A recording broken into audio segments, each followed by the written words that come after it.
Chapter 2, the process of exchange. Here we go. I've got my lovely Argentinian pesos here to 20 pesos. It's not worth very much these days. But you need something to act as the universal equivalent, and well, you're here in Argentina, you do need some Argentinian pesos. And they always give you the like small bills when you buy stuff at the corner store, and then you don't know what to do because 20 pesos is literally like less than 2 cents, I think. Let me do the calculation. Yeah, like a dollar is worth like 1,400 pesos. So 20 pesos, not very much. Not going to get you very far. All right. So we left off not last Sunday, getting through the end of chapter 1, getting through the discussion of the fetishism of the commodity, in particular discussing in more depth, this whole process behind the commodity in which the these social relations between beings become social relations between things, and it creates this world in which we are relating to other beings essentially as our things, and we are relating to the things as if they were beings, as if the value and the value that is in fact our sort of collectively organized labor. The value is there possessed in the thing for us. And this works in a way that, we've basically constructed a set of social relations that have us working for an algorithm even long before, any sort of computer algorithm or computer formula was invented. So we're going to get forward to diagnosing what that formula and algorithm develops into. And we're going to start to do that through understanding a bit more in depth the process of exchange. So obviously there was a discussion in the past chapter developing the concept of exchange value, developing the concept of how the values of different objects and different commodities relate to each other. And now we are going to walk through in this relatively short chapter compared to some of the other ones. We're going to walk through the basics of how that process of exchange develops and how commodities are exchanged with one another. So without further ado, let's dive into chapter 2, the process of exchange. Commodities cannot themselves go to market and perform exchanges in their own right. We must therefore have recourse to their guardians, who are the possessors of commodities. Commodities are things, and therefore lack the power to resist man. If they are unwilling, he can use force. In other words, he can take possession of them. Here we have a footnote. In the 12th century, so renowned for its piety, very delicate things often appear among these commodities. Thus, a French poet of the period enumerates among the commodities to be found in the fair of Lendit, alongside clothing, shoes, leather, implements of cultivation, skins, etc., also femme de l'équerre, which is translated here as wanton women, coming from a satirical poem by a medieval French poet. So obviously, anything can be reduced to a commodity, and even obviously, it's happened in many cases. We or our services have been reduced to commodities as well, beyond the physical commodities we are more accustomed to. In order that these objects may enter into relations with each other as commodities, their guardians must place themselves in relation to one another as persons whose will resides in those objects, and must behave in such a way that each does not appropriate the commodity of the other, and alienate his own, except through an act to which both parties consent. So here, we're kind of underlying some of the conditions needed for this exchange to take place, which obviously isn't just a a natural immutable law. Obviously, there have to be social relations in place that guarantee a certain recognition that that you are the owner of a commodity, and that there are also conditions of a safe marketplace, a safe forum in which to sell and trade and exchange these. The guardians must therefore recognize each other as owners of private property. This juridical relation, whose form is the contract, whether as part of a developed legal system or not, is a relation between two wills which mirrors the economic relation. The content of this juridical relation, or relation of two wills, is itself determined by the economic relation. Here we have a discussion of Proudhon. Proudhon creates his ideal of justice, of eternal justice, from the juridical relations that correspond to the production of commodities. He thereby proves, to the consolation of all good petty bourgeois, that the production of commodities is a form as eternal as justice. Then he turns around and seeks to reform the actual production of commodities and the corresponding legal system in accordance with this ideal. What would one think of a chemist who, instead of studying the actual laws governing molecular interactions, and on that basis solving definite problems, claim to regulate those interactions by means of the eternal ideas of naturalité and affinité? Do we really know any more about usury when we say it contradicts eternal justice, eternal equality, eternal mutuality, and ever eternal truths than the fathers of the church did when they said it was incompatible with eternal grace, foi éternelle, and the eternal will of God?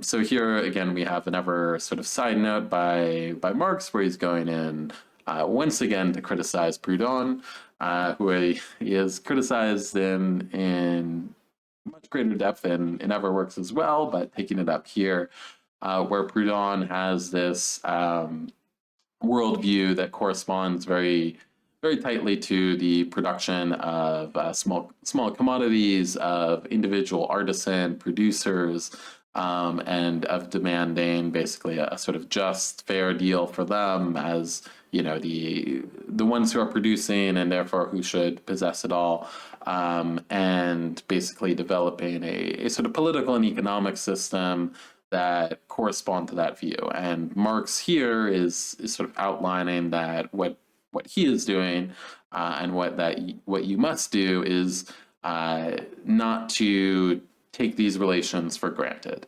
The problem with Proudhon, according to Marx here, is that Proudhon is basically just advancing his own alternative idea of human nature, or of an eternal human character, or eternal justice, which is something that, you know, it's arbitrary.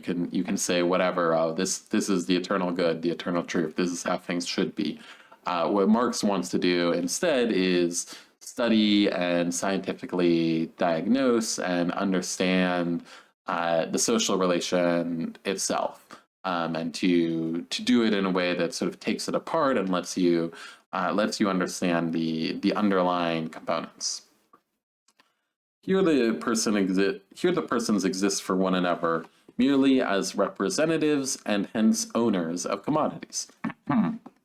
As we proceed to develop our investigation, we shall find, in general, that the characters who appear on the economic stage are merely personifications of economic relations. It is as the bearers of these economic relations that they come into contact with each other. So, you know, here, this is an important phrase here. The characters who appear on the economic stage are merely personifications of economic relations. So when people enter into these economic exchanges, economic relations in the marketplace, they are forced effectively to take on the character and interest of these economic relations. So, you know, later on when we're talking about capital and the capitalists, obviously they have a great deal of individual human agency to an extent, but they are also sort of themselves totally determined by the capital relation and the need to accumulate in order to not be outcompeted by other potential capitalists. And so they end up, despite theoretically having all the agency of having so much wealth and capital and power at their command, they end up forced to do the bidding of capital, essentially. They generally have arrived into that position only because they already showed themselves so willing and so capable to, in this sense that Marx has put in here, to personify an economic relation. And here's a side note on the word bearers here. The concept of an object or person as the receptacle, repository, bearer, trager, of something or tendency quite differently from it appears repeatedly in capital, and I've tried to transform it uniformly as bearer. So here is a translator's note just on potential controversy around the use of bearer. What chiefly distinguishes a commodity from its owner is the fact that every other commodity counts for it only as the form of appearance of its own value.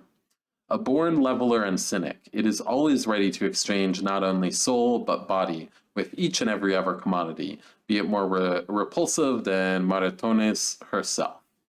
Maritones is a character from Don Quixote. I couldn't tell you much about Maritones, but again, extensive literary references that, we'd have to read through Don Quixote if we want to fully get there, but a repulsive character of one kind or another. And here, again, so what distinguishes a commodity from its owner is that every other commodity counts for it only as the form of appearance of its own value. So we've talked about this development of value within the commodity, and then this value, which is within it and can be exchanged, is, as he puts it, a born leveler and cynic. So it can always be exchanged with any other kind of commodity. It doesn't matter how divine or unholy or strange or ugly or whatever it is. In terms of value, they are brought into an equal plane in which they are equal to one another. The owner makes up for this lack in the commodity of a sense of the concrete, physical body of the other commodity by his own 5 and more senses. For the owner, his commodity possesses no direct use value. Otherwise, he would not bring it to market. It has use value for others, but for himself, its only direct use value is as a bearer of exchange value, and consequently a means of exchange. So here, when you have a commodity that you're bringing to market, that you're putting into the marketplace to sell, you are not going to be using it as a use value yourself. And so this is an important part for distinguishing what is a commodity, what is the commodity form or the prevalence of a commodity form, and what isn't. If you're doing carpentry in your home, and let's say you make not too long ago, I did some carpentry. I made a little house for my cat. So my cat has a nice little house to jump into and get some privacy from me, get some privacy from the dogs. But that was something I did basically entirely myself at home. And so the use value is something that I am utilizing. So there is no commodity produced there effectively. For a commodity to be produced, you have to produce it and then bring it to market specifically for sale, specifically to get the use of the exchange value out of it through this exchange in the marketplace, essentially. So yeah, if you're just producing something for its own use, or if you're a peasant farm, if you're a small holding of some kind, you produce something to immediately consume or use it in one way or another, that is not commodity production. You're not having the production and exchange of commodities. You're getting your own use value out of the thing that you created. He therefore makes up his mind to sell it in return for commodities whose use value is of service to him. All commodities are non-use values for their owners, and use values for their non-owners. So all commodities are non-use values for their owners. Again, you're not going to get the use out of it. They are, however, use values for those who do not own them, those who will purchase it. I will bake this bit of bread, but I don't get the use value of it because I'm going to sell it at the marketplace to someone else who will purchase it in order to get the use value out of it, in order to consume the bread. Consequently, they must all change hands, but this changing of hands constitutes their exchange, and their exchange puts them in relation with each other as values and realizes them as values. Hence, commodities must be realized as values before they can be realized as use values. So when something passes through the commodity form, it must be, as put here, realized as a value. There must be that valorization of it, that it must be given and interpreted to have a value through that market before it can then be, as he also puts it, realized as a use value before it can be consumed. You have to exchange and put a price on the bread before someone else can come along and purchase it and eat it to get the use value of not being as hungry. On the other hand, they must stand the test as use values before they can be realized as values. For the labor expended on them only counts insofar as it is expended in a form which is useful for others. However, only the act of exchange can prove whether that labor is useful for others, and its product consequently capable of satisfying the needs of others. So here we have so they must stand the test as use values before they can be realized as values. So obviously no one's going to purchase your bread if it's moldy and terrible, or if they do, it's going to be at a much worse value. So it has to be shown to have that potential use value for it to realize that value. And to actually measure them, again, important to sort of re-emphasize this aspect, for the labor expended on them only counts insofar as it is expended in a form which is useful for others. And then only the act of exchange can prove whether that labor is useful for others, and its product consequently capable of satisfying the needs of others. So to have value, to be evaluated, and we kind of have like a contradiction in time here, or that we have sort of two moments of time that are kind of needing to resolve themselves simultaneously. So, is the labor that has been expended useful or not? We have this idea put forward earlier of socially necessary labor time. So is it actually a efficient production process? Well, that's going to be sort of determined through the market itself, through the exchange. And it's also going to be determined if this commodity actually has value for anyone, if it's actually going to fulfill a need. So it goes to market because in its personification of value, but it also doesn't have that value yet at that moment because it's going to be in the process of being in that market and being evaluated by people who will potentially look for the commodity's use value. In that evaluation, it's kind of given its value. So you have these processes resolving themselves simultaneously in this exchange. The owner of a commodity is prepared to part with it only in return for other commodities whose use value satisfies his own need. So far, exchange is merely an individual process for him. On the other hand, he desires to realize his commodity as a value in any other suitable commodity of the same value. It does not matter to him whether his own commodity has any use value for the owner of the other commodity or not. From this point of view, exchange is for him a general social process. But the same process cannot be simultaneously for all owners of commodities, both exclusively individual and exclusively social and general. So for the person who is going to sell the commodity, it's an individual process of going, looking to get a return on this commodity, getting other use values that will work for them. However, he is, as kind of mentioned here, on the other hand, he desires to realize his commodity as a value in any other suitable commodity of the same value. So he's looking to get something that is an equivalent value to the value that's been put into what he's bringing to the marketplace. And it does not matter to him whether his own commodity has any use value for the owner of the other commodity or not. Again, like the actual usefulness of the commodity brought to market, it's not entering into the equation, but it's necessary at the same point. But the person bringing that commodity to the market isn't doing so in a way that they're concerned about, oh yeah, this is going to fulfill X use value, this is going to feed X person.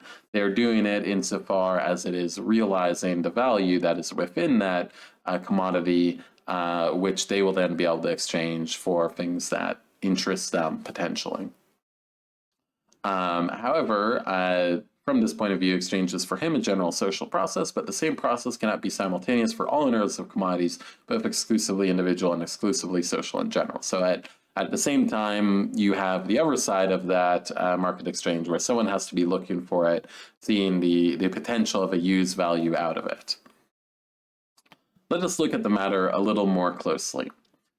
To the owner of a commodity, every other commodity counts as the particular equivalent of his own commodity. Hence, his own commodity is the universal equivalent for all the others. So the person bringing a commodity into the market, whether that be a loaf of bread or an apple or your own labor, you're seeing it and you're selling it and you're viewing this thing you have that you're bringing to market as the universal equivalent. So you're thinking of your loaf of bread in terms of all the things you could get for that loaf of bread. You're thinking of the apple in terms of all the things you can get, or you're thinking of your labor, your day of work that you will sell as we get later in this process. You're thinking of it in terms of being able to pay your rent, being able to buy food, being able to all the things you're going to get out of that, and be able to get the value out of that and then exchange for all those things you'll need.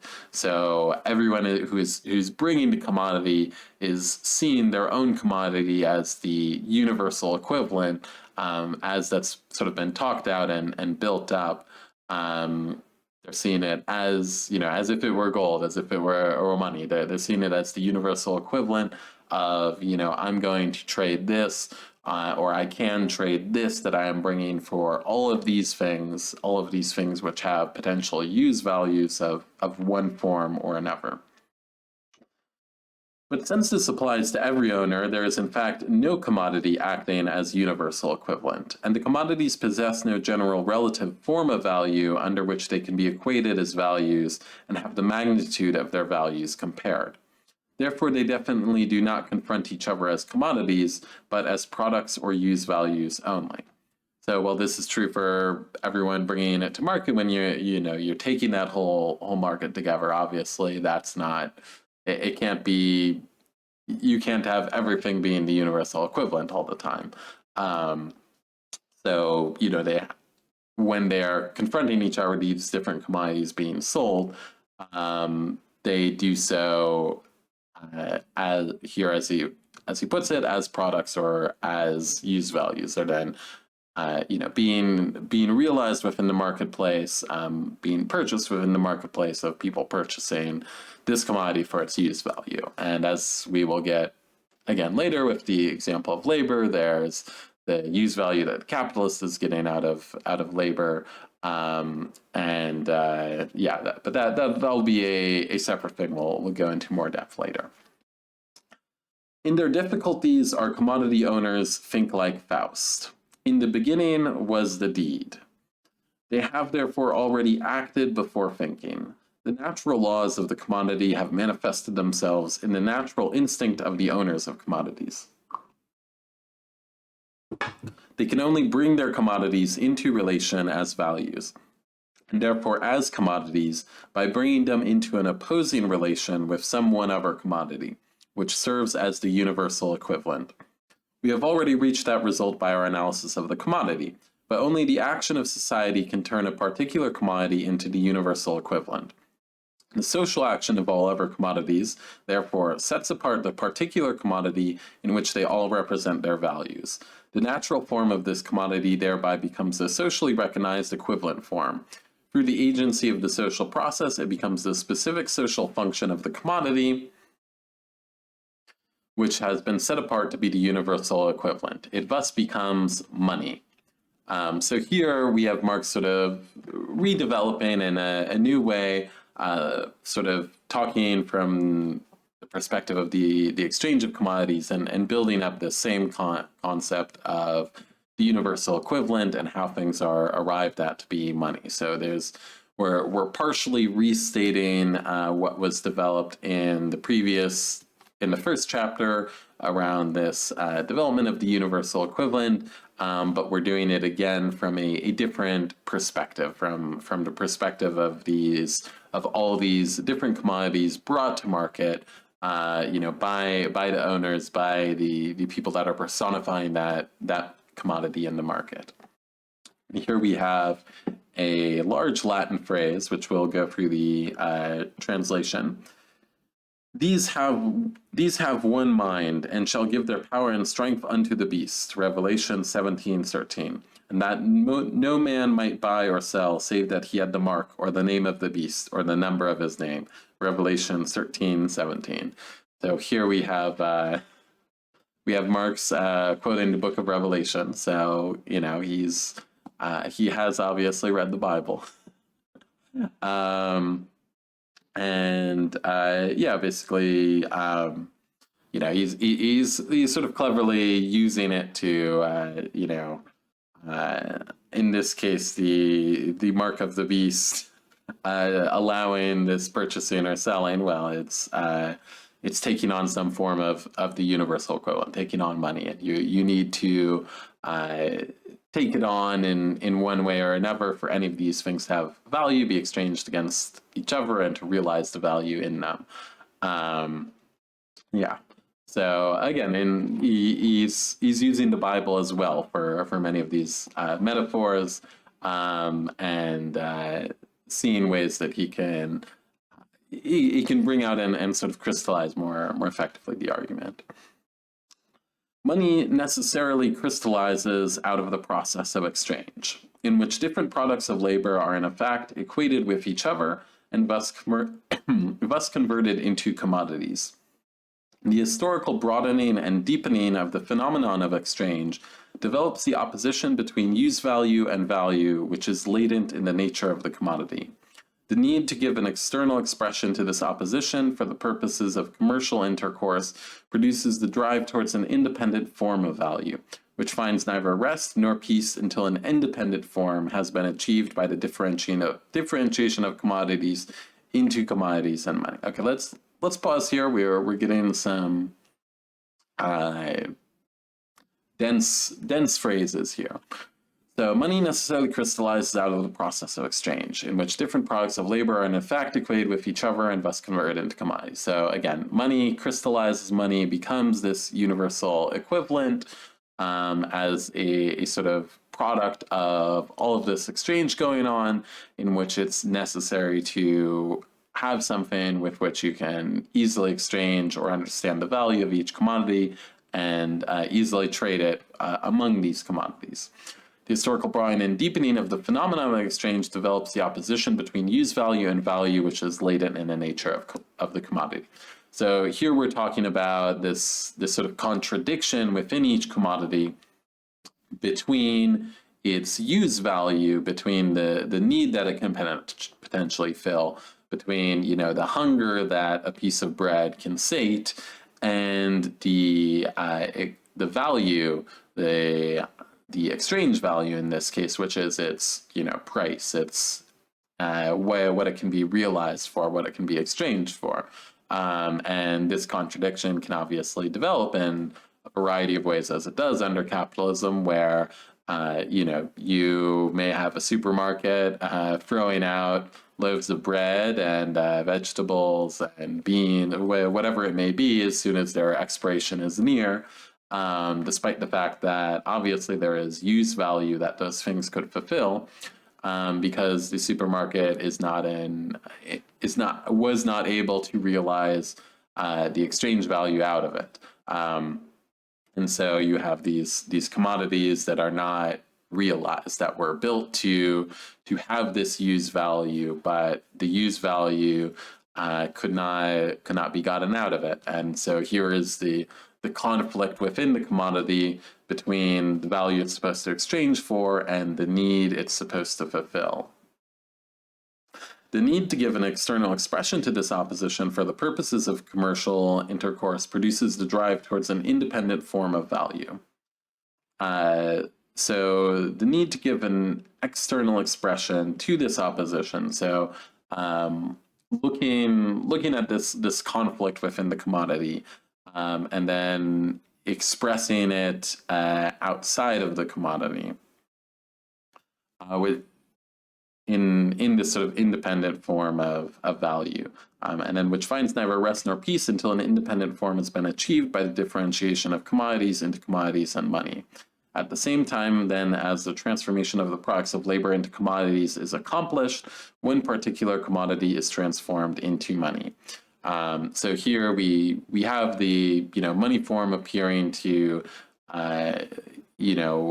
to contain this contradiction, this conflict within the commodity, this conflict between the hunger sated by the bread and the price value of it, and that conflict is then sort of externalized. It's put into the problem of money, or the problem of whatever the universal equivalent may be, which in other periods of time may have been silver or gold, which today may be predominantly the US dollar. But basically in that move to a universal equivalent, in that externalization, it is externalizing the contradiction within that loaf of bread, between being eaten and between realizing the value within it. So it becomes a problem of money, of not having enough money, of there not being enough money to pay for this thing, and then that becomes the sort of explanation for why the use value is not able to be realized, and it no longer seems to be a problem within the object itself, within the commodity, but appears to be a problem of the issue of money, essentially. The direct exchange of products has the form of the simple expression of value in one respect, but not as yet in another. That form was X commodity A equals Y commodity B. The form of the direct exchange of products is X use value A equals Y use value B. So here we're sort of, again, going back to some of those basic formulas of chapter 1, where, less algebraic, you can say, 1 bolt of linen equals, or 10 bolts of linen equals 1 coat. 20 bolts of linen equals 2 coats. That's kind of what is contained within X commodity A equals Y commodity B. And here it's in that exchange of 20 bolts of linen equals 2 coats or 4 coats or whatever it may be. In that exchange, we're having a comparison of the use value of one thing, the use you could get out of bolts of linen, and the use you could get out of coats. And in this exchange, where they're being considered as use values solely in terms of their usefulness, they are not yet commodities. That's what he's saying. The articles A and B in this case are not as yet commodities, but become so only through the act of exchange. The first way in which an object of utility attains the possibility of becoming an exchange value is to exist as a non-use value, as a quantum of use value superfluous to the immediate needs of its owner. So the transformation of a thing into a commodity is taking place basically when it's no longer being considered for its usefulness. It is now being considered for the value that it bears. It is becoming considered only for its price and for what its price could be sold for or command for on the marketplace. And so the use value is no longer relevant to the person who holds it, who is bringing that particular commodity to the market. Things are in themselves external to man and therefore alienable.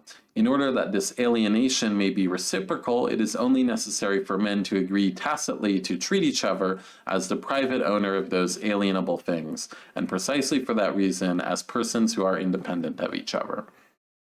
So things are external to man. Obviously, these things include commodities, are all things that are outside of us. It's not a part of our body. It's not a part of our even necessarily our dreams or whatever it may be. It is something that we are able to hand over, that it exists outside of our own personal physicality, and something that therefore could potentially be handed over. But for that handover to take place, obviously you need a conception of, well, that thing which is not a part of me, which is not a part of you, which is not a part of anyone, well, that thing is actually my property, that is my thing, my commodity, that I can trade to you for that other thing. But that all of that presupposes that this thing, which does not have a physical or chemical relation to us, has some sort of relationship to us, where we own it, where we possess it, and that is obviously a necessary precondition for exchange, but it's not something that can be taken for granted. Similar to the issue of, as talked about earlier, there are things like air. There is, or in some cases, the natural world. There are these things we can get the use out of freely without anyone being able to impair that.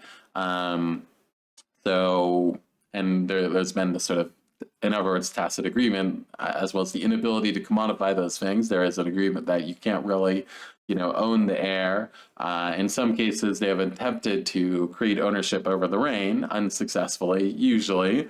But there have been attempts to implement that in some places, which were rejected, because that also requires this social acceptance that someone can own that it can't just be freely taken and used, that it is something that can be possessed. So all of that is a necessary foundation for any sort of exchange to be taken, and this exchange cannot be taken for granted, nor can the idea that any particular thing is a possession be taken for granted. But this relationship of reciprocal isolation and foreignness does not exist for the members of a primitive community of natural origin, where it takes the form of a patriarchal family, an ancient Indian commune, or an Inca state. There's actually some very, very interesting work on the Inca and the sort of property forms that they had there, which are quite a bit different from many of the upper Bronze Age civilizations. Famous in the cradle of civilization, we have Ian Nasser and the complaints about his copper and his sale of poor quality copper. But obviously that wasn't the case with every civilization, and the Inca are an interesting example of one that had a pretty significantly developed civilizational structure, but in which many things were very much sort of held in common by the state. And there were certain state privileges and monopolies, but there was not really there wasn't any kind of like free marketplace or broad commodity exchange in the way we would understand it. So there is lots of interesting anthropological work that's been done around the Inca, and it's a very very interesting historical example to study. The exchange of commodities begins where communities have their boundaries, at their points of contact with other communities or with members of the latter. So here he's talking about, how these processes of exchange started to develop historically. You might have one community that is largely self-sufficient, that is, say, growing grain, and they're able to produce beer. And then you have another community that maybe, they're responsible for governing an amount of pasture land, and they're largely, self-sufficient, but, they don't have their own beer, but they do have, some sheep they can sell. And so there is this beginning of exchange at points of those communities coming into contact with each other, but those communities are still largely self-sufficient for the majority of their production, for the majority of the kind of use values that they're getting. Those are still coming and being socially organized for their use as use values, and they're not being done or conceived primarily for exchange in any kind of form. So the exchange of communities begins where the exchange of commodities begins where communities have their boundaries, at their points of contact with other communities or with members of the latter. However, as soon as products have become commodities in the external relations of a community, they also, by reaction, become commodities in the internal life of the community. So as soon as you dedicate yourself to you start selling beer to other communities, suddenly you're starting to think of that beer in terms of what it can trade for. You're not purely thinking of that beer in terms of its use value to the community. You're all because, we could use it, or we could, sell it there and get bronze or tin or whatever it may be that we're looking to get. Their quantitative exchange relation is at first determined purely by chance. They become exchangeable through the mutual desire of their owners to alienate them. In the meantime, the need for others' objects of utility gradually establishes itself. The constant repetition of exchange makes it a normal social process. In the course of time, therefore, at least some part of the products must be produced intentionally for the purpose of exchange. So, again, this is, it's a process that is going to make itself felt gradually and kind of builds up. It's not immediate as that sort of exchange between different communities picks up, that you're starting to see everything in terms of its potential exchange value. But you do begin to have to kind of relate the value of labor that goes into that, the social effort and work, and then what you can hopefully trade it for with other communities. The constant repetition of exchange makes it a normal social process. So that kind of inter-exchange becomes normalized, becomes socialized. It starts to become natural. In the course of time, therefore, at least some part of the products must be produced intentionally for the purpose of exchange. From that moment, the distinction between the usefulness of things for direct consumption and their usefulness in exchange becomes firmly established. Their use value becomes distinguished from their exchange value. On the other hand, the quantitative proportion in which the things are exchangeable becomes dependent on their production itself. Custom fixes their values at definite magnitude. So here we're talking about, as your community begins to export one thing in particular, you're more and more seeing it particularly for its exchange value, and you're starting to see the separation between, using it for ourselves, getting the use value of it, and then exchanging it abroad. We can get drunk off the beer, or we can exchange it to the other community for more goats or for more horses or whatever it may be. And custom fixes their values at definite magnitude. So obviously he's talking about a kind of, evolution of exchange at the early stage where, often Particularly if you go back to the medieval period, there would be, guilds setting the value of certain services or certain goods at X rate. Even without the guilds, you would have a social custom that would establish, different acts and different objects as valuing a certain amount. Obviously, that can change. But we are, before the emergence of the capitalist mode of production, we are mostly dealing with modes of production where transformations in the production process were not very common, where they would happen, obviously, and there was a sort of continual technological evolution around many of those things. There were also some technological retreats where certain techniques or arts might be forgotten after a societal collapse.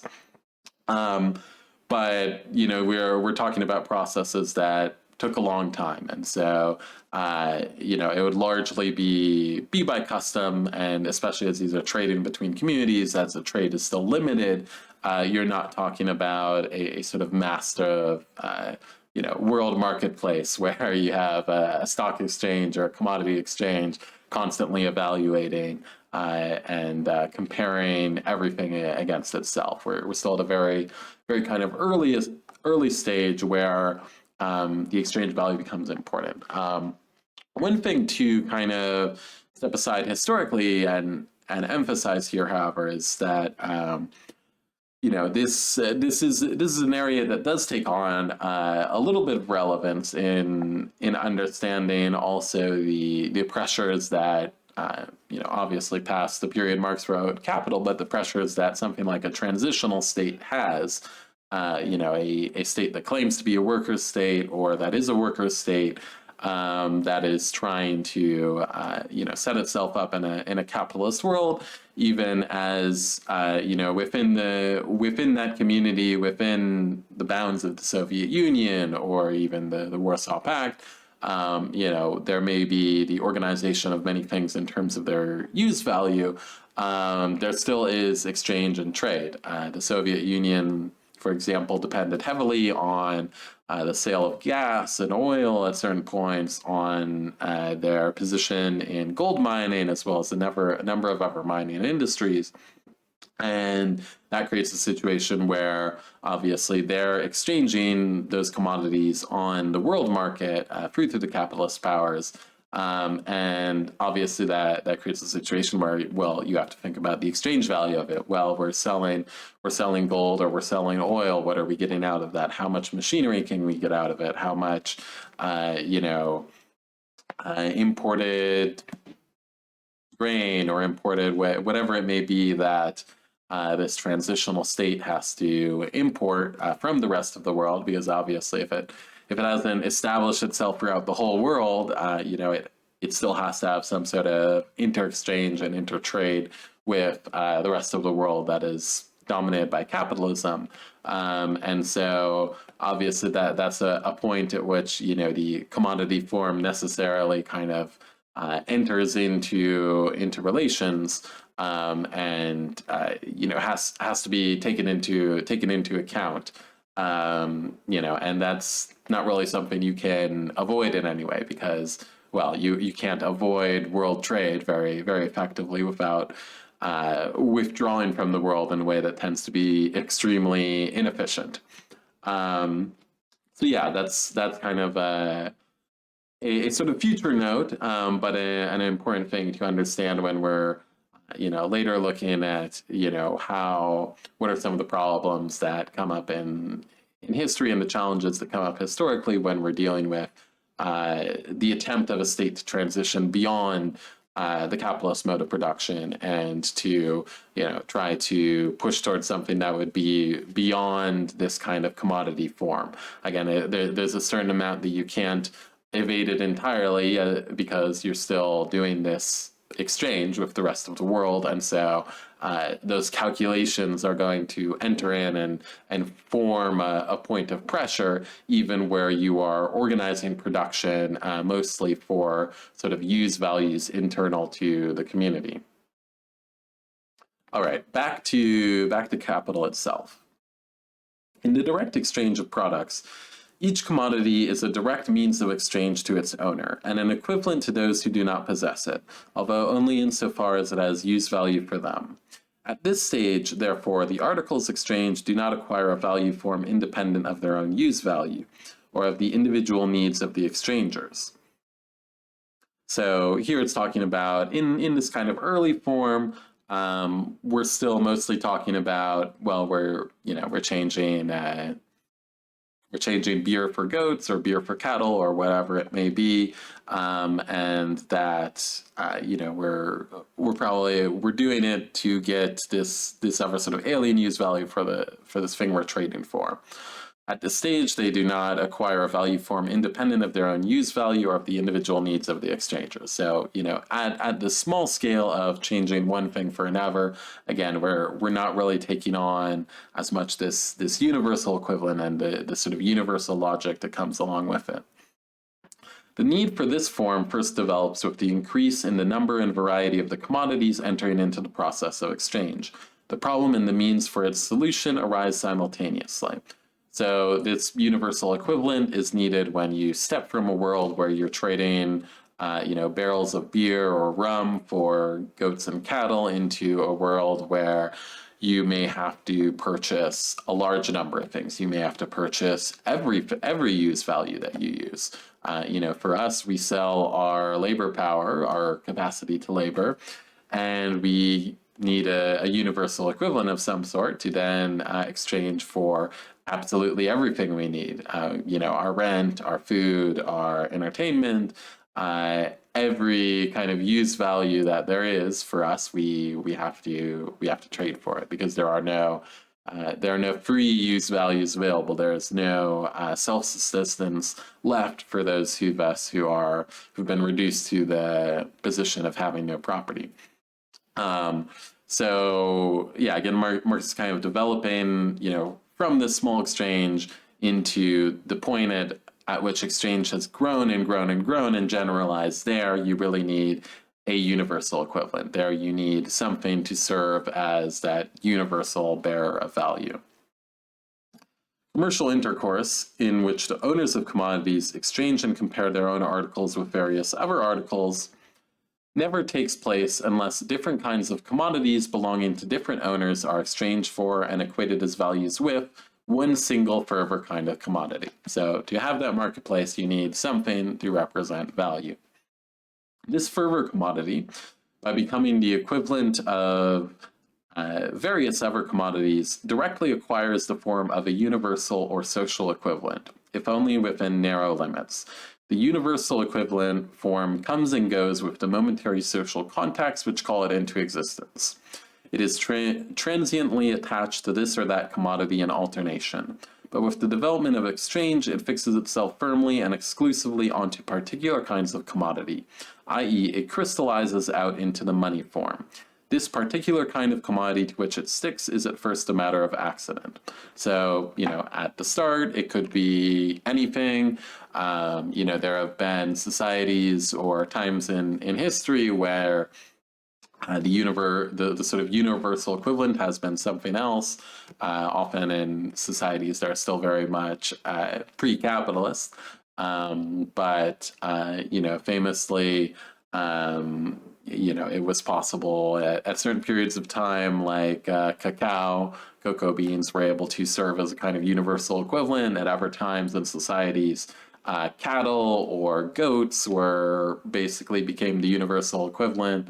And it is kind of, at these early stages, it is accidental. It could be anything. It could just be, what is convenient as a store of value. And this is a sort of transient relation. But with the development of exchange, and here we will continue and pick up, but with the development of exchange, it fixes itself firmly and exclusively onto particular kinds of commodity, i.e. it crystallizes out into the money form. The particular kind of commodity to which it sticks is at first a matter of accident. Nevertheless, there are two circumstances which are by and large decisive.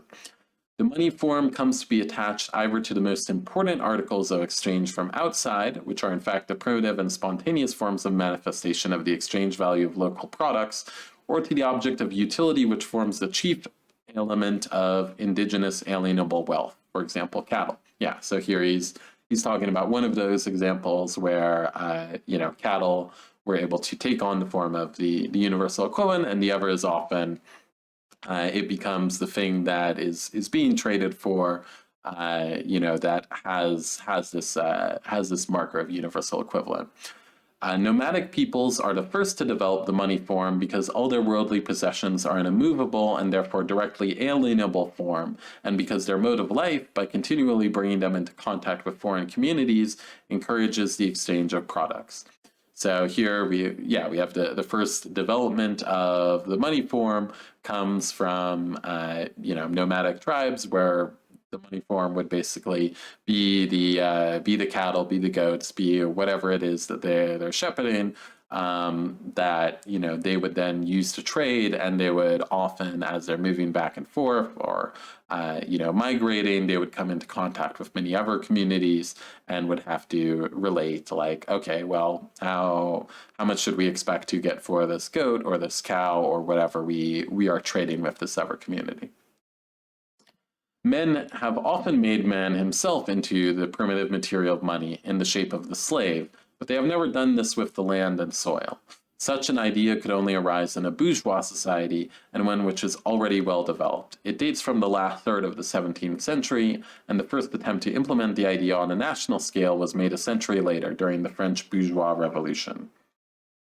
So here we're talking about how does universal equivalence have played out in historically, and that has also included the case of slaves, where particularly in large periods of ancient history, you would have a city conquered, the population enslaved, reduced to slavery, and then, slaves would be a very movable and highly valuable form of wealth that could be exchanged. Now, obviously, for that to happen, you needed a social order that possessed a sufficient amount of violence to put down the slaves if they tried to stop being slaves. But obviously, it was a large amount of wealth contained within a single person, and so it was something that could easily be moved and traded and exchanged. And here he's also talking about that up until capitalism, this wasn't done with the land and the soil, and that this idea could only rise in a bourgeois society from which and one which is already well developed and dates from the last sort of 17th century. So you don't have land and soil. I mean, technically you have soil. You can trade soil, kind of. You can pick it up, take it somewhere else, but it's going to take a lot to move soil, and it's not really going to be feasible before the industrialization of agriculture when capitalism is very well established. But land, people were mostly tied to the land, or you would have, obviously you would have a peasant producing on the land, and a noble title would maybe give you a right to the produce of those peasants on the land itself. But you largely, there wasn't like a big land market. There was nobility and aristocracies which held title and rule over the land, but there was nothing like the modern real estate market where you would consider things in terms of meters squared that you're purchasing or exchanging and evaluating. That was something that could only emerge when capitalism itself had emerged, and then sort of having it emerge, it began to then penetrate and reform all of the different relations that were there before, to the point now where it's like, something naturalized to us that, land has this price value, but land wasn't alienable, it wasn't exchangeable in any sort of meaningful way until such a time as capitalism had actually dramatically transformed all social relations to the point where everything was basically pushed into this commodity form. In the same proportion as exchange bursts its local bonds, and the value of commodities accordingly expands more and more into the material embodiment of human labor as such, in that proportion does the money form become transferred to commodities which are by nature fitted to perform the social function of a universal equivalent. Those commodities are the precious metals. So as this exchange becomes more and more important, that's where these sort of commodities which are naturally suited to take on the role of a universal equivalent start to step into their role. Silver, gold, etc. All these emerge, but they tend to emerge at kind of a later stage. If you're going early to the history of human civilization, it's not always going to be clear that, gold is nice, but obviously as a use value, it's not very good as a use. It's got some use as a use value. You can use it to, make a soft metal object, but you can't really use it for tools. You can just use it for decorating. So for something that is so useless for most of history, to adopt the form of universal equivalent, you have to have a tremendous need for a universal equivalent. You have to have a lot of exchange and trade going on, because if you're stuck in the steppe land with 20 cattle, well, at least you can eat the cattle. If you're stuck in the steppe land and you're starving with 20 pounds of gold, that's not going to help you.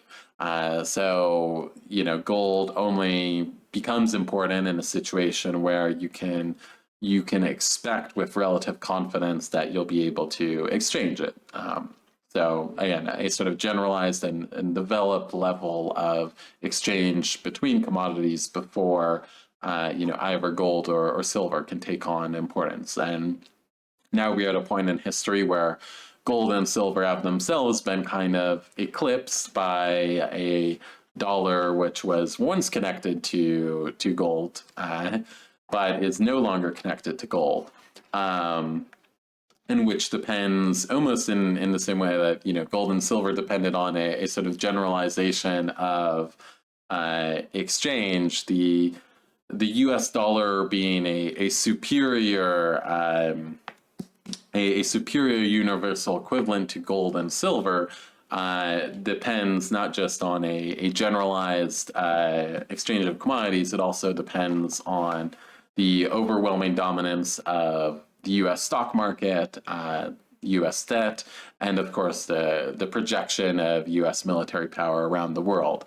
which form sort of necessary political preconditions for the U.S. dollar to then be able to take on this role where it's ascended past even the form of silver and gold.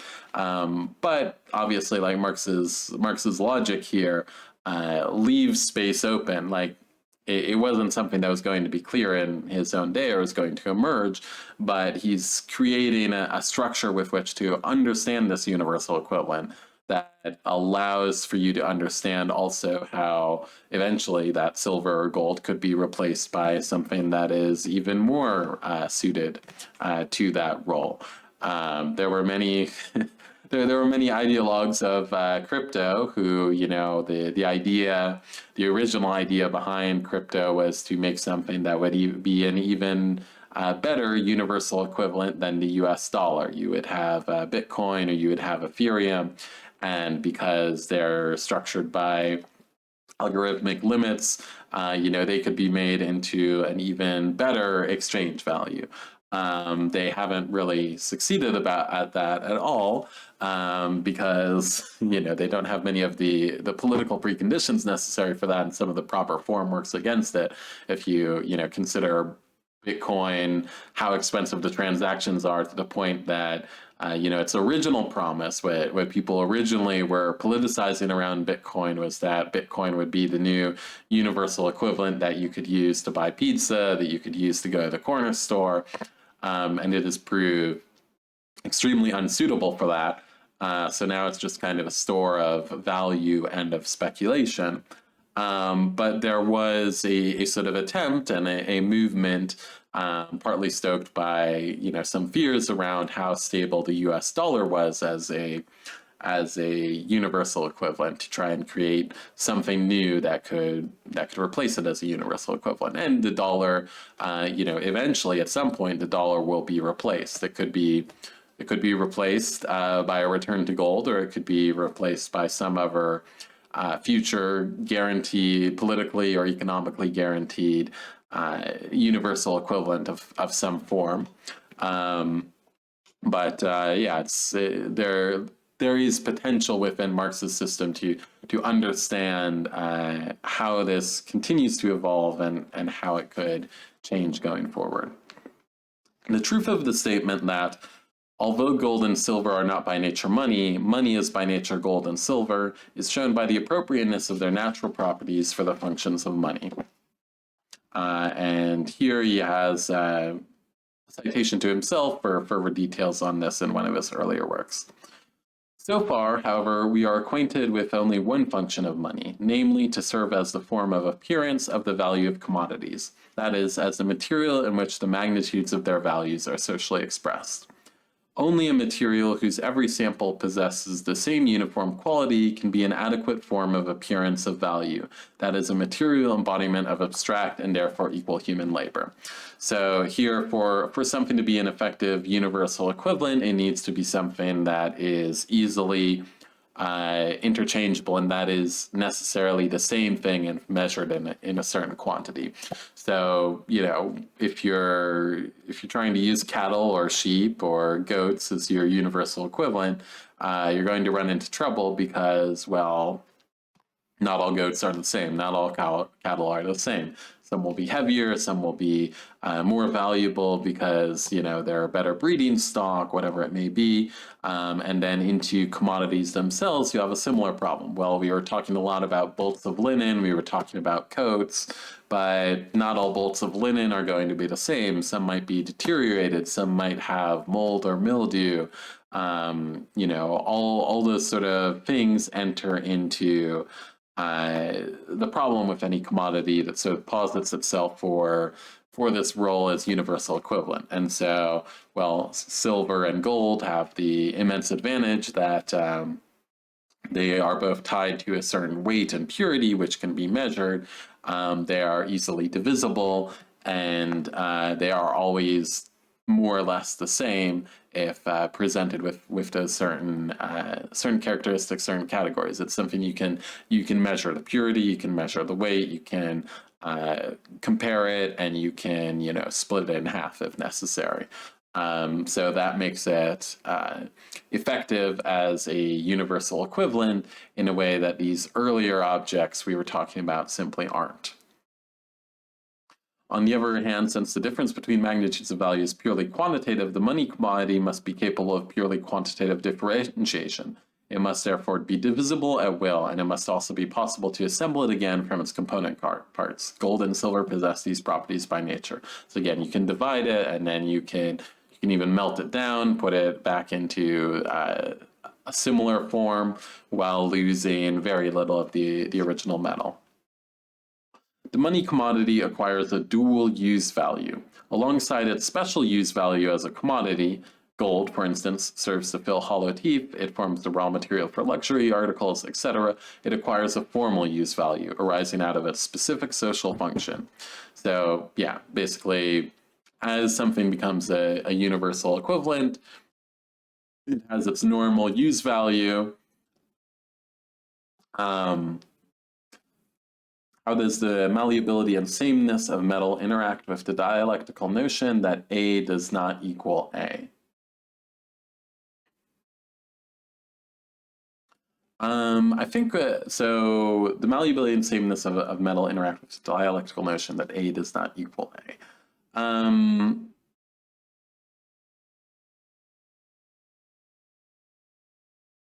Let's see. I'm not sure entirely how to respond to that. Because the thing is, the precious metal emerges as this universal equivalent because it's the closest to something that can be the same. It's the closest to, and I mean here's kind of the problem where we're getting to in terms of what he's talking about here in terms of it losing its like we are at a point where we've kind of evolved beyond gold and silver, and so here Marx talks about the this special new use value of the commodity that is on top of its original use value. And we are at a point where no longer does gold or silver really have that special use value. And we have a money commodity that basically has emerged to the point where it only possesses that one use value. So a dollar doesn't have any use value in the same way gold does or silver does. It just has this new use value of exchangeability, all which obviously depends on a series of political and economic preconditions, and obviously depends immensely on a generalization of capitalism to extents that were not even achieved in Marx's own day. But yeah, I mean the gold and silver are in this kind of transitional period, in this period of Marx's day, where gold and silver are still the predominant forms, as exchange values, they do have, as the universal equivalent, they have a sameness. I mean, there is obviously, if you break it down, no gold will have the exact perfect equivalent of purity as an ever piece. There'll always be sort of molecular and chemical differences underlying them, or there might be certain specks of alloys or other materials that have gone into it. So in a sense, it's not truly A equals A. It's not truly the same, but it gets close enough that it is socially able to take on that role, and it takes on that role because it is the material where that sameness is closest. Obviously, there can never be any like perfect molecular sameness to anything between anything else, but gold and silver are, as sort of precious metals, are able to get the closest and the most measurably to that function. And so they allow for, they are both birthed from and make possible this sort of more generalized interexchange and trade of commodities. Since all other commodities are merely particular equivalents for money, the later being their universal equivalent, they relate to money as particular commodities relate to the universal commodity. Money is the universal commodity. Here he is quoting Very, another political economist. But yeah, basically as this universal equivalent, as this money commodity takes on its form, takes on this special use value of determining value, all the other commodities start to be seen through it. They relate to money as particular commodities relate to the universal commodities. So they sort of you're understanding them within this money commodity. We have seen that the money form is merely the reflection thrown upon a single commodity by the relations between all other commodities. That money is a commodity, and here we have a long footnote. We'll take a pause here, then we'll return to the full sentence. Silver and gold themselves, which we may call by the general name of bullion, are commodities rising and falling in value. Bullion then may be reckoned to be of a higher value, where the smaller weight will purchase the greater quantity of the product or manufacture of the country, etc. Here's a quote from Clement, another word of political economy. Silver and gold, coined or uncoined, though they are used for a measure of all our things, are no less a commodity than wine, oil, and tobacco, cloth, or stuffs. J. Child. The stock and riches of the kingdom cannot properly be confined to money, nor ought gold and silver to be excluded from being merchandise. So here, just a series of political economists talking about, the position in which gold and silver are not just, they're not purely that exchange value measurement. They are also a commodity itself. Even as they are used in that universal form. Here we have another question. So, That says, so it sounds like if I were to summarize it, the interaction is that yes, they're not the same, but their lack of other use values make their difference less relevant to the purpose of exchange. Compared to the other potential items that could become universal exchanges that have far greater, more significant differences that majorly impact their use value. Yeah, exactly. So, and that is kind of why you have this evolution towards precious metals as the particular measurement of value. Because again, as stated, like two cattle can be very different. Two goats can be very different. Even two bolts of linen can be very different. So if you're wanting to trade in a way that you're not getting screwed over, or trade in a way that allows you to do small amounts of value, then gold and silver provide something that is much more consistent and much more closer to what the other thing is, and also something that can be divided. Obviously, if you want to divide a goat, you have to kill the goat, which then makes it much harder to, it's going to start to decay pretty fast after you kill it, and it's going to be a lot harder to bring places. So it's quite difficult to, when you divide a goat, you are changing its quality in a very, very significant way. You are changing its quality from alive to dead. Whereas if you divide a nugget of gold, it's different. You may have lost a few atomic specks of gold in the process of division, as bits of gold dust maybe flew off into the air. But you are dealing with something that is very close to the same, but now divided, and allows you to exchange it more easily in that way. All right, so returning to money as a commodity, that money as a commodity is therefore only a discovery for those who proceed from its finished shape in order to analyze it afterwards. The process of exchange gives to the commodity which it has converted into money not its value, but its specific value form. Confusion between these two attributes has misled some writers into maintaining that the value of gold and silver is imaginary. Here we have a long footnote. Gold and silver have value as metals before they are money, according to Galliani. Locke says, the universal consent of mankind gave to silver on account of its qualities which made it suitable for money an imaginary value, quoting Locke. Law, on the other hand, says, how could different nations give an imaginary value to any single thing, or how could this imaginary value have maintained itself? But he himself understood very little of the matter. For example, and he's returning to quoting the same economist, silver was exchanged in proportion to the use value it possessed, consequently in proportion to its real value. By its adoption as money, it received an additional value.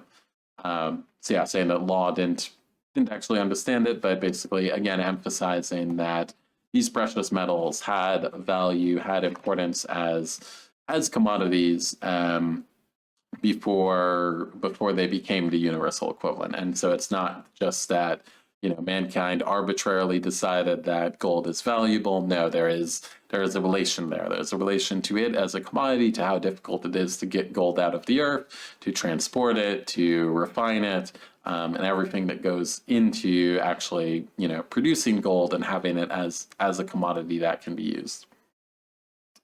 The fact that money can, in certain functions, be replaced by mere symbols of itself gave rise to another mistaken notion, that it is itself a mere symbol.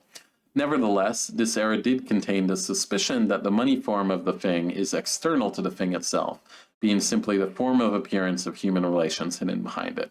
So yeah, here we are at a point with, Marx's day, and obviously people weren't bringing silver itself to trade. You would have X British pounds that were theoretically redeemable for a certain amount of silver. And so at that point you have money being a symbol for this commodity. But in Marx's own period, there still was that theoretical equivalent that yes, you could trade it in for whatever amount of silver it was formally tied to. Nevertheless, this error did contain the suspicion that the money form of the thing is external to the thing itself, being simply the form of appearance of human relations hidden behind it. In this sense, every commodity is a symbol, since as value, it is only the material shell of the human labor expended on it. So here, Marx is saying that, like, yes, there is a certain amount of artificiality to that, but it is the same artificiality which is giving value to anything. It is reemphasizing that, yes, nothing really has a value. There is no chemical property of value that you can find in the thing. And so, yes, it is artificial, but the artificiality behind giving gold or silver to that is the same artificiality that is behind, seeing value within cattle or within a goat or within whatever commodity is brought into exchange. Here we have a long footnote to go through. Another series of quotes from political economists. Money is there, the commodity symbol. Forbana, Elements of Commerce, from 1776. Another one, as a symbol, it is attracted by the commodities. Money is a symbol of a thing and represents it. Here he's quoting Montesquieu and The Spirit of the Laws. Money is not a mere symbol, for it is itself wealth. It does not represent the values, it is their equivalent. Letron, another political economist, cited. If we consider the concept of value, we must look on the thing itself only as a symbol. It counts not as itself, but as what it is worth. Here he's citing Hegel. And now we have Marx's actual intervention on the basis of these different quotes. Long before the economists, lawyers made fashionable the idea that money is a mere symbol and that the value of the precious metals is purely imaginary. This they did in the sycophantic service of the royal power, supporting the right of the latter to debase the coinage during the whole of the Middle Ages by the traditions of the Roman Empire and the conceptions of money to be found in the Digest. Let no one call into question, says their apt pupil Philip of Valois in a decree of 1346, that the trade, the composition, the supply, and the power of issuing ordinances on the currency belongs exclusively to us and to our royal majesty, to fix such a rate and at such a price as it shall please us and seem good to us. It was a maxim of Roman law that the value of money was fixed by imperial decree. It was expressly forbidden to treat money as a commodity. And here he has in Len, pecunias vero nulli emere fas erit namen uso publico constituas. Operator non es emersum. Here we have the translation of that on the next page. However, it shall not be lawful for anyone to buy money, for as it was created for public use, it is not permissible for it to be a commodity. There's a good discussion of this by G.F. Pagnini in Saggio, an Italian work of 1751, printed in Custodi's collection. In the second part of his work, Pagnini directs his polemic especially against the legal gentleman. So here he's talking about, historically, and this was something that came up as a sort of political contradiction and challenge at many points in history, where, obviously there would be the formal silver or gold value of one thing or another, but there would be attempts to debase the currency. This could happen because the king himself wanted to release less pure coinage, and then use that to, pay for their mercenaries, pay for whatever it was they needed, and to try and sort of set a political mandate of a favorable exchange. And this also happened when, you would have a certain coinage, and people would famously shave little bits of gold off the coin or little bits of silver off the coin, and then pass off the coin as if it was complete. And these various attempts to kind of debauch the currency in one form or another that happened and were often politically imposed by the monarch or whoever the leader was at the time, who was attempting to extract more value through the currency. And obviously these things led to a perception, or certain ideologists of that saying that, like, well, it doesn't matter that we're debauching the currency, it doesn't matter that we're creating this potential inflationary pressure, because really, value is just this artificial thing. The real value is just that the king says there's value here, and so you have to accept the coin as is, and that obviously runs into challenges, because, well, then it may work to a certain extent within the kingdom, but then if you have any trade outside, people are immediately going to be like, no, these coins have less silver value than the other ones. It's not its value, and so there's going to be a mechanism that the pressure of the real value versus the debauched value will tend to make itself felt, and in the case of a currency based off silver or gold, that will be a sort of inflationary pressure. And that is sort of the problem that emerged with that kind of political determination of the value of currency in those earlier periods. Now, obviously, this comes into sort of an interesting discussion with, where currency has gone now, where you're talking about a dollar that is in many ways politically fixed, and also in many ways has been debauched in a series of inflationary measures. But we are now in a world where there's literally a 24-hour, or not 24-hour, but close to 24-hour commodity market, where at any moment you can exchange that dollar for any other commodity. So the sort of generalization of and the depth of penetration of exchange means that we have currency markets that are constantly updated, constantly validated, and compared against one another, in a way that yes, there is obviously still room to debauch the currency in one way or another, even as it is taken on this role of the universal equivalent and has been kind of politically fixed.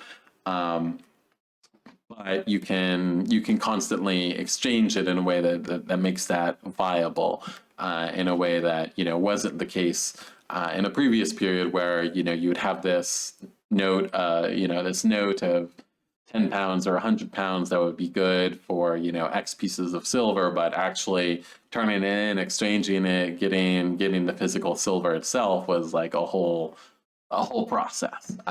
Today, at any moment, or close to any moment, you can easily exchange a US dollar for gold or silver or whatever commodity of your choice. And so that has kind of allowed the dollar to now be this universal equivalent, beyond this previous precious metal dependent form. And obviously that depends on a political infrastructure where, again, the US has set the terms of world exchange, and is exchangeable everywhere in the world.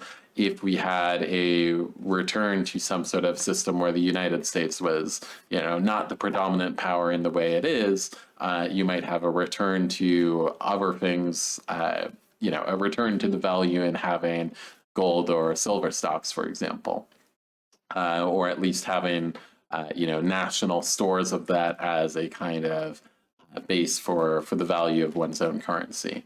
But we are still in a period where, despite the blows that the United States is taking, it still very much has a generalized domination of world exchange in a way that keeps the dollar there. But just to kind of try to explain because when we're talking about the universal equivalent and talking about capital, Marx was obviously writing in a period in which gold and silver were these things, and in which you also had a series of European powers that were growing and competing and warring heavily against each other. So in Marx's own period, when you have England and you have Prussia and you have France, all with their competing political infrastructures, no one of them, even though England was quite dominant, there wasn't any potentiality of the pound being able to de-tie itself totally from silver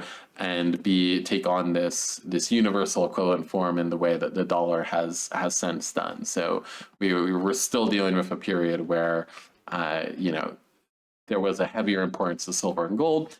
And it's not impossible that we could return to a period like that, or that other commodities could take on a replacement universal equivalent position of one kind or another.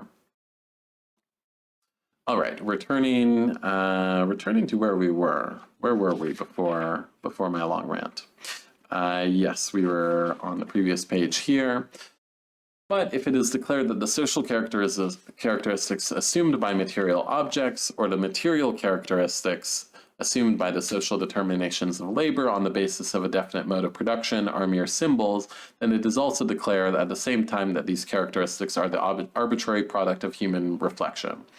This was the kind of explanation favored by the 18th century. In this way, the Enlightenment endeavored, at least temporarily, to remove the appearance of strangeness from the mysterious shapes assumed by human relations, whose origin they were unable to decipher.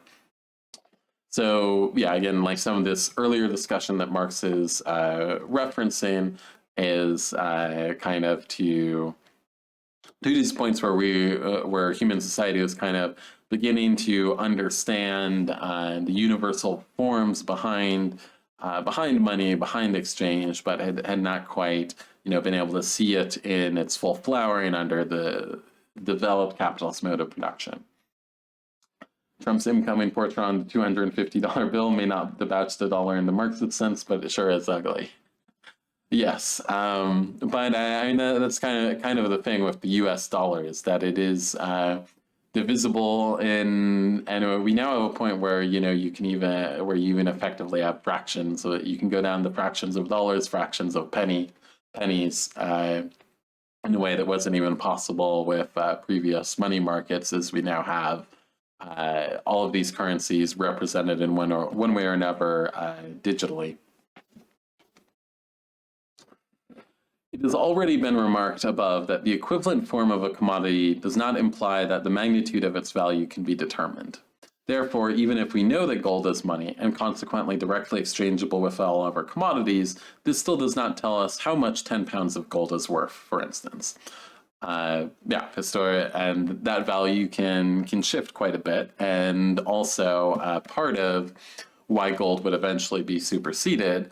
You can have a situation where a significant amount of the world's gold is located in the Soviet Union, and suddenly relying too heavily on gold seems like maybe that could be a problem, or you could just have a discovery of a new gold mine, a new potential vein of gold that instantly will mean that labor can extract and produce and refine it, and that will change the value of gold, and so change the value of all the sort of universal equivalents, and so that creates a kind of instability to gold or silver as universal equivalents, which exists to an extent with our modern currencies, but which is more controllable. And this is also how it ties into debt as this thing kind of evolves forward into the dollar standard. Is if you have gold, you're just holding it as gold. But if you have dollars, you can hold them as treasury bonds. You can hold treasury bonds, which will accumulate. They will accumulate value in a way that allows things to easily grow and be reinvested to get value on that capital. And so that's why, with the dominance of the U.S. currency eventually replacing this gold and silver form, we're not just talking, like, there is that political domination element, but it is also tied particularly to debt and the ability to easily transform that value into debt that will accumulate further capital in a way that's ultimately in line with what Marx is going to develop much later as the sort of expected return on the value of capital, which is something that's going to accompany the whole capitalist system. All of capital is something that is really only going to truly emerge when we've gotten through like all 3 volumes of capital, and we can kind of at that point sort of return to understanding it a bit better. but that is kind of the additional value that the dollar has beyond just being, politically guaranteed, is that if you have, if I have a bar of gold, it's hard for me to, easily get value out of that. I can loan it to someone, or I can loan it to a bank that will loan X in the name of it. But there is an entire process there of translating that gold into a currency. And then, that currency is then lent out at a certain expected rate of return, all of that. So that sort of growth of the debt economy is basically, and the need to have something that is much more easily exchangeable and valorizable in the terms of debt, is what then makes these sort of modern currencies emerge as this superior exchange value that will, in their own way, replace gold and silver. So it has already been remarked above, the equivalent form of a commodity does not imply that the magnitude of its value can be determined. Again, even if we know that gold is money and consequently directly exchangeable for all commodities, this still does not tell us how much 10 pounds of gold is worth. For instance, money, like every other commodity, cannot express the magnitude of its value except relatively in other commodities. This value is determined by the labor time required for its production, and is expressed in the quantity of any other commodity in which the same amount of labor time is congealed. Here we have a quote from William Petty, one of Marx's favorite political economists, to quote and read. If a man can bring to London an ounce of silver out of the earth of Peru in the same time that he can produce a bushel of corn, then the one is the natural price of the other. Now, if by reason of newer, more easy mines, a man can procure 2 ounces of silver as easily as he formerly did 1, the corn will be as cheap at 10 shillings the bushel as it was before at 5 shillings. And here there have been many cases of, a big silver vein being discovered. And obviously this creates, it's a process. It's a process for that to then be like taken into the market, and then that transformation in the value to be felt. So, for example, when the Spanish discovered and were able to exploit the huge silver mines of Potosi after conquering the Incas, there was obviously plenty of value that they could get out of it and being the first to discover it and produce it, but it led to pretty terrible inflationary processes. Can I explain the term congealed a bit? Yes, let's see where, yes, congealed labor time. So congealed labor time is basically the congealed value. He's talking about it. Congealed, it's actually like a term that is used, I think it's even used in like cooking or chemistry a bit. But it's not quite like frozen together. It's like gelatinously unified, like a gelatinous cube is, a congealed cube. It's kind of part liquid, part not quite liquid, not quite solid, but it's kind of solidified in a form. And Marx used it in the initial explanation and also here as, once this commodity is produced, it was produced with that certain amount of labor, of that value from that labor. And so that value from the labor is like congealed within that commodity. It is the congealed aspect, the congealed labor is the value of the commodity essentially that has been put into it through this labor process. And yeah, so historically there were, silver became much more available because the Spanish conquered the Inca. The Spanish started to exploit the mines of Potosi, and they were able to, get value out of that. They also ran into some significant inflationary problems within Spain, which had a significant influence behind the decline of the Spanish Empire and some of the difficulties they faced. And obviously it meant that there was now a lot more silver in the world market, which in many ways made it more effective as a it made exchange even easier to do because now there was silver to trade to China, for example, which didn't really want anything else. The Europeans had to sell. There was more silver around, so even though its value was reduced, it would become easier to use as a universal equivalent. And the easier the universal equivalent is to use and get access to and exchange, the more generalized commerce is able to be. And so there's it's part of the historic preconditions that there were for the emergence of the capitalist mode of production on a significant scale out of feudalism, is that you needed this influx of precious metals for it to be easier to exchange commodities, to have the production and sale of commodities, and so to create the sort of market conditions that would then facilitate this other sort of political process that would emerge especially out of England, where you had the dispossession of the peasantry, you had the emergence of tenant farming, and you had all these other sort of agricultural processes that would culminate with a surge of agricultural capitalism, which then helped build into the petty commodity production, and from there going onwards until the eventual develop a more significant capitalist production. And this exploitation of the new world, the robbing of all that silver and gold, it was a essential facilitating aspect to allow the generalization of commodity exchange.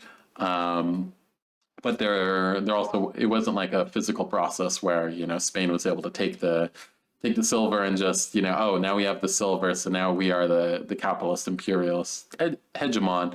In fact, it created all sorts of problems for Spain, and the ones who benefited most out of it were actually the ones who, in many cases, didn't have any inflationary problems, like the Netherlands, England. They largely didn't have access to the kind of gold and silver mines that the Spanish had, and so they didn't really have inflationary pressures, which also meant that the value of labor or of commodities would be lower, in a way that facilitated them then establishing textile production, establishing agricultural exports, which in many cases they could actually sell to the Spanish, who would bring in the silver that they were getting. And it led to a situation where they were these sort of Northern European countries were the ones that actually benefited out of the process, because they benefited out of the market conditions facilitated by that exploitation of the New World, by that conquest of the New World by Spain, and by that influx of gold and silver.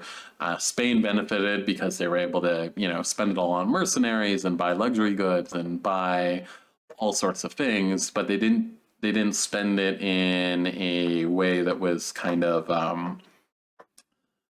they were able to spend it kind of as fruits of conquest, which it was, but they weren't able to spend it in a way which tied into a sort of self-repeating process or cycle that would take them towards what eventually became industrialization, what eventually became the development of manufactories, which is why they ended up, despite playing a role in facilitating things, they ended up kind of falling behind.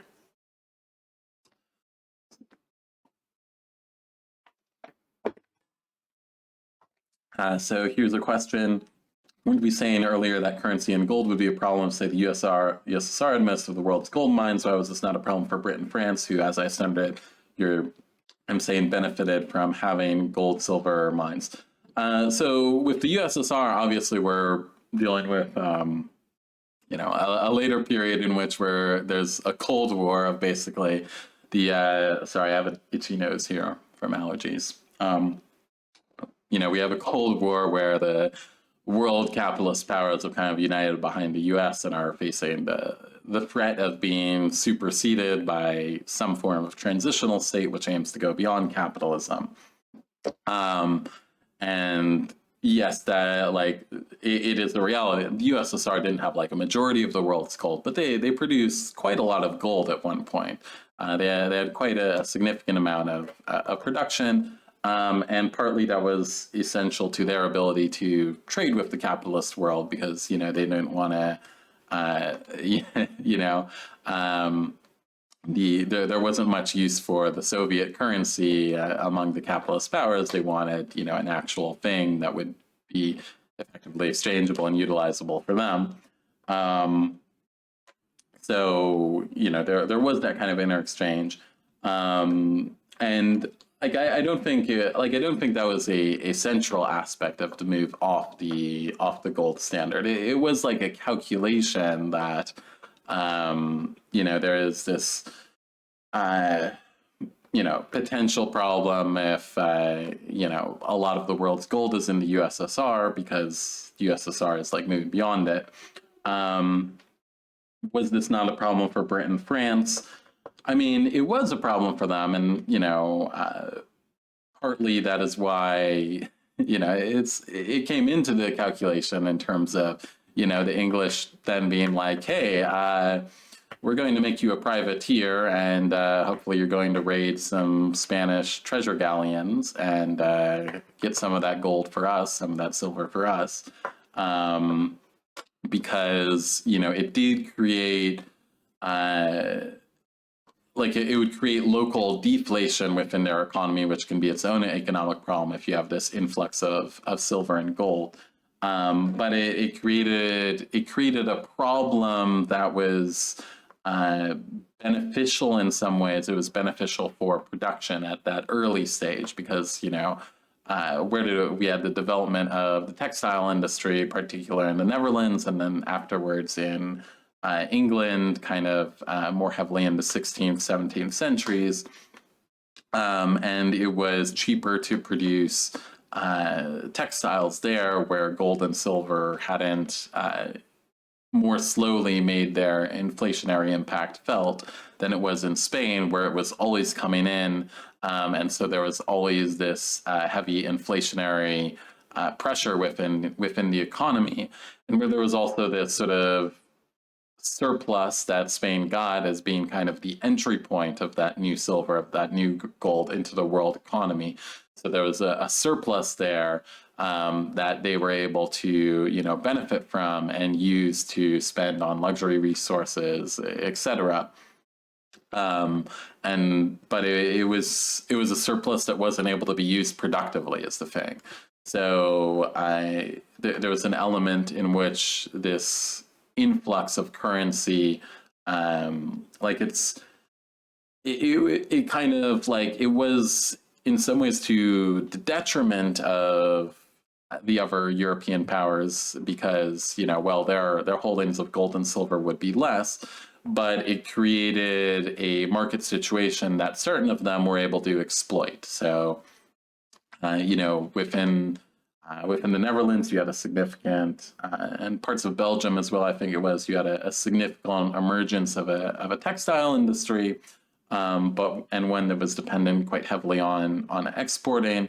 And then in England, you had the emergence of one that was much more substantial, that kind of emerged in the aftermath of that, and which took over eventually, partly because, as well as an external market, within England, they were able to, as part of this developing process of agrarian capitalism, there was also a more significant internal market that they were able to develop simultaneously compared to the Netherlands and the lowland countries, where there was less space to have a real significant internal market because, well, the country was also, the Netherlands and Belgium were smaller states as well. So yeah, I mean, that kind of influx of gold and silver had detrimental effects for powers that were competing with Spain, but sometimes there can be detrimental effects that work in your favor in the long term, as was the case here, where yes, they were weaker because of those certain circumstances, but that weakness then, even if it was a problem for the absolute monarch, it made it more viable to have this industry that would then produce things for Spain, in which, as we would see when we had the sort of a proper emergence of capitalism, we would then see that it created this process, this outlet that you were able to that was sort of self-repeating and self-accumulating, that was able to build itself up, and that was able to become something much more significant than just what Spain had done, which was something that world empires had done all the time. Like one empire moves in somewhere and they rob everything and kill the people and take slaves and take surplus and use it to build up the wealth and power of their individual monarch. And Spain spent everything they got, almost everything they got, on precisely that. All this surplus they get, all this advantage that they got.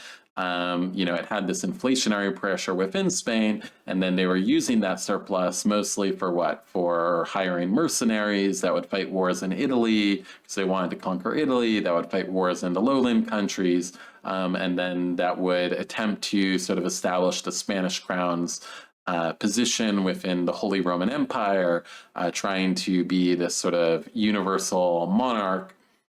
And it was, great for the monarchy, but it didn't. It didn't create something that escaped from previous cycles of robbery and pillage, and someone's more powerful on the basis of that. It didn't create conditions that facilitated a self-reproducing process, sort of self-investing process, which is what happened in England and in the lowlands country, where you had this sort of convergence of these global market conditions that were necessary with these domestic industries that were viable, and that also had this kind of outlet for further investment, and this interest both in the industries and in the agricultural relations, the kind of tenant farming system that was set up for this sort of continuous reinvestment. And so that is kind of what was new about the real emergence of the capitalist mode of production. We're obviously jumping way ahead here. But there has always been this extraction and use and expense of surplus. What was new was this sort of cyclical force pushing for the reinvestment of that surplus in a way that would then generate more surplus and push further and further, because that's not what existed in previous modes of production. Under feudalism, you're a local lord, you get your taxes from the peasants, and then where do you put your surplus? You might use it to try and conquer a neighboring barony, so that way, you have 2 or 3 children, you need, so there's a younger brother that needs to inherit something, so, you invest in mercenaries, you invest in your squires, etc., your military force, you try and conquer that other territory, conquer surplus from someone else, so you have extra surplus to pass on. What was new about capitalism and these processes that emerged in Northern Europe was that this surplus would then be taken, and instead of being spent on feasts or warfare, or being spent, just making beautiful statues or sponsoring works of art, whatever it may be, to improve your prestige, there was now a process where this social surplus had to be reinvested into new technology, into new production, into new investment in ways of farming in a way that was going to be cyclical and self-reproduce and create this repeatable pressure to drive that surplus production forward. But again, we are jumping way ahead here. We will get to this eventually. In particular, some of the later chapters start to talk about this historical element a bit more. Now we are dealing with just money, but yes, here he's talking about some of the inflationary pressure that can be made by introduction of more silver or more gold, And, historically, we have seen many examples of that. And historically, other examples of that could come about, which is part of the weakness of gold or silver as a universal equivalent. Because tomorrow we could hear news that, oh, a massive store, a massive vein of gold or silver has been found in, this part of the Congo or this part of Zambia or Zimbabwe. And if that is developed, if the investment goes into producing it, gold and silver will require comparatively less labor to produce it. And that means the value of gold and silver, since they are still commodities, goes down, which means that it has, in this aspect, it has a weakness. It has a weakness as a universal equivalent in that it can devalue in a way, and that weakness is ultimately, a significant part of what's going to be behind the replacement of this gold and silver universal equivalent with the sort of modern dollar economy that we have today under an extremely developed and extremely penetrating form of capitalism where commodity production has been, generalized on a scale that is hard even for Marx to imagine in his day. All right, returning to that. This establishing of its relative value occurs at the source of its production by means of barter. As soon as it enters into circulation as money, its value is already given. In the last decades of the 17th century, the first step in the analysis of money, the discovery that money is a commodity had already been taken, but this was merely the first step and nothing more. The difficulty lies not in comprehending that money is a commodity, but in discovering how, why, and by what means a commodity becomes money. So yeah, he's mentioning much of this has been talked about already, but what is new, what he is introducing is sort of going through this pattern of different exchange values of exchange between commodities to understand how this commodity becomes money, how it becomes the universal equivalent.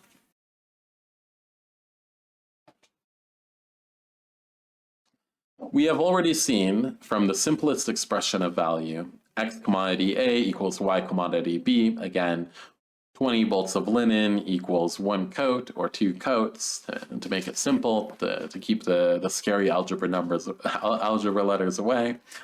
X commodity A equals Y commodity B, that the thing in which the magnitude of the value of another thing is represented appears to have the equivalent form independently of this relation, as a social property inherent in its nature. So again, like you begin to see this equivalent value as something that is within the commodity itself, and so this sort of real nature of it becomes concealed in everyday life, because you're not going through the work of like breaking through this entire process. He's built up of how commodities are exchanged, how we sort of determine that value. In our everyday life, exchanging, working, understanding how a market will function, that value, that price just appears something that is part of the nature of the thing being traded or sold. We followed the process by which this false semblance became firmly established, a process which was completed when the universal equivalent form became identified with the natural form of a particular commodity, and thus crystallized into the money form. What appears to happen is not that a particular commodity becomes money because all other commodities express their values in it, but, on the contrary, that all other commodities universally express their values in a particular commodity because it is money. Again, in our perception, this relation seems to be reversed, and it seems to be that something has a value because it is worth X amount. The value is a feature of it, and that this universal equivalent thing is just this special thing apart. And we lose the perception of what's behind it in reality. The movement through which this process has been mediated vanishes in its own result, leaving no trace behind. Without any initiative on their part, the commodities find their own value configuration ready to hand, in the form of a physical commodity existing outside but also alongside them. this physical object, gold or silver in its crude state, becomes immediately on its emergence from the bowels of the earth the direct incarnation of all human labor. So, as it's taken out, as it becomes this universal equivalent, as it becomes just gold or silver that is traded, that is the universal equivalent, it becomes, for us in our everyday life, that is the embodiment of labor. That is the embodiment of value and social work and socially necessary labor time. It is represented as this money, as this universal equivalent to us.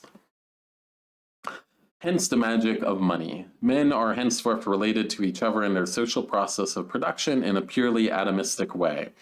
So once we've got this form that has now emerged, we are then sort of having lost sight of the sort of social processes behind value that determine value. We are also losing sight of each other. We are losing sight of the socially necessary aspects behind all of these different commodities and our aspects, and the sort of underlying social aspects within them that are social relations between us. And again, going back to the fetishism of the commodity, the object takes on the sort of social relation. We begin to perceive each other and our social relations through the prism of these objects, these commodities, which take on the aspects of our socialization, which have kind of appropriated it. And become the thing through what the prism that is kind of like taken the light out of our living society, and we see it only as being the objects moving, when in reality there are social relations and social labor and human activity that is behind everything that is actually coming into being and being exchanged, and how we exchange with one another. Their own relations of production therefore assume a material shape which is independent of their control and their conscious individual action. This situation is manifested first by the fact that the product of men's labor universally take on the form of commodities. The riddle of the money fetish is therefore the riddle of the commodity fetish, now become visible and dazzling to our eyes. So yeah, here he's basically just kind of repeating again that. And that's kind of the result of the chapter, the main message of the chapter. Like we have developed what is the fetishism of the commodity. It is these objects appropriating these social aspects of ourselves. And then, well, what is the fetish of money? Well, it is just the same thing, reflected specifically within the commodity that becomes the universal equivalent. The riddle of the money fetish is therefore the riddle of the commodity fetish, now become visible and dazzling to our eyes. All right, so that is the end of chapter 2. I do not think we will jump on to chapter 3 today. It's good. There are a few points in capital that have easily breakable portions to break off and keep into smaller editable pieces. Again, capital is a very bad universal equivalent, because it's very hard to divide up. It's very hard to trade those pieces. There are a lot of things about it that make it a bad universal equivalent, which that difficulty of dividing up its pieces is an important part. So the next chapter is basically going to build off of this exchange and go into more depth on the circulation of commodities and how they're going to go forward. And here, we can start to introduce this next chapter a little bit. Here he mentions that throughout this work, I assume that gold is the money commodity for the sake of simplicity. Again, throughout his work in Capital, it's not that gold has to be the universal equivalent. Marx is laying out a clear framework for, yes, I understand, why, gold became the predominant one in that time, but there could be an ever universal equivalent that emerges. There could be other things that, for various political and economic reasons, are better as the universal equivalent, that make more sense to use as the universal equivalent, as has happened in our own day and has persisted until now. So it can, as mentioned, it can change. But yes, this will be a quite long chapter. I think it's 70 pages, 60 pages, a bit more than 60 pages. So we will leave this to start on our next stream, and it will probably be 2 or 3 streams of getting through money or the circulation of commodities.